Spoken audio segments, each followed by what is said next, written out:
Bhogapuram airport ప్రాంతంలో నెలకొన్నటువంటి పరిస్థితులు మనం చూడొచ్చు. భారీగా వర్షపు నీరు పూర్తిగా రోడ్డుపైకి చేరుకుంది. ఉదయం నుంచి కురుస్తున్నటువంటి వర్షాలకు అప్రోచ్ రోడ్ మొత్తం కూడా అక్కడ నీట మునిగిపోయింది. ఇదే అంశానికి సంబంధించి పూర్తి అప్డేట్ వైజాగ్ నుంచి మా ప్రతినిధి వినయ్ అందిస్తారు.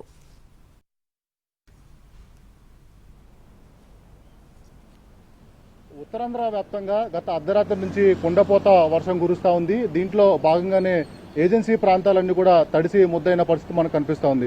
మరోవైపు విశాఖ సిటీ మొత్తం కూడా గత అర్ధరాత్రి నుంచి కురుస్తున్న భారీ వర్షానికి మొత్తం రోడ్లపైకి నీరంతా కూడా చేరిందని చెప్పొచ్చు.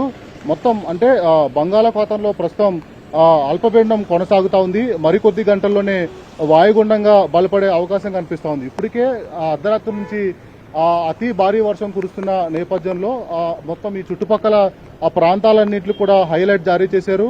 ఎటువంటి ప్రమాదాలు ఎటువంటి ఇబ్బందులు జరగకుండా అధికార యంత్రాంగం అంతా కూడా అప్రమత్తమైంది. ఏజెన్సీ ప్రాంతంలో భారీగా కురుస్తున్న వర్షాలకి వాగులన్నీ కూడా పొంగుపడుతున్న దృశ్యాలన్నీ కనిపిస్తా ఉన్నాయి. గడిచిన 24 గంటల్లో విశాఖపట్నంలోని 15.3 సెంటీమీటర్ల వర్షపాతం నమోదైంది. దీంతో పాటు ఏజెన్సీ ప్రాంతాల్లో కూడా అంతే స్థాయిలో వర్షపాతం నమోదవుతా ఉంది. ముఖ్యంగా విశాఖ, అనకాపల్లి, అల్లూరు జిల్లా, కాకినాడ, కోనసీమ, తూర్పుగోదావరి, పశ్చిమ గోదావరి, ఏలూరు, ఎన్టీఆర్, గుంటూరు జిల్లాలకు రెడ్ అలర్ట్ జారీ చేశారు. మరోవైపు శ్రీకాకుళం, మన్యం, విజయనగరం, కృష్ణా, బాపట్ల, పలనాడు, ప్రకాశం, నంద్యాల జిల్లాలకు ఆరెంజ్ అలర్ట్ జారీ చేశారు. అయితే ఇప్పటికే అటు మనం తీర ప్రాంతంలో చూసుకున్నట్టయితే భారీ ఈదురుగాలులు కూడా వేస్తున్న ఆ పరిస్థితి మనకి కనిపిస్తా ఉంది. దాంతో పాటు ఏదైతే కొన్ని ప్రాంతాల్లో ఎక్కువ అతి భారీగా వర్షపాతం కూడా నమోదవుతున్న పరిస్థితి మనకు కనిపిస్తా ఉంది. కోస్తా తీరం వెంబడి ఆ పోర్టులన్నీ కూడా 3వ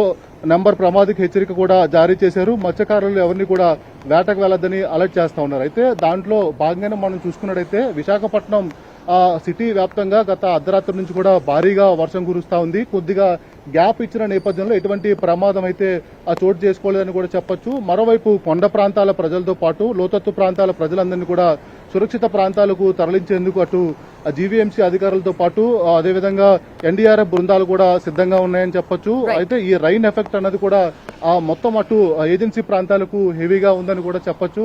అటు భారీగా కురుస్తున్న వర్షాలకి మొత్తం ఏజెన్సీలో చాలా ప్రాంతాల వరకు కూడా పూర్తిగా నీట మునిగిన పరిస్థితి కనిపిస్తా ఉంది.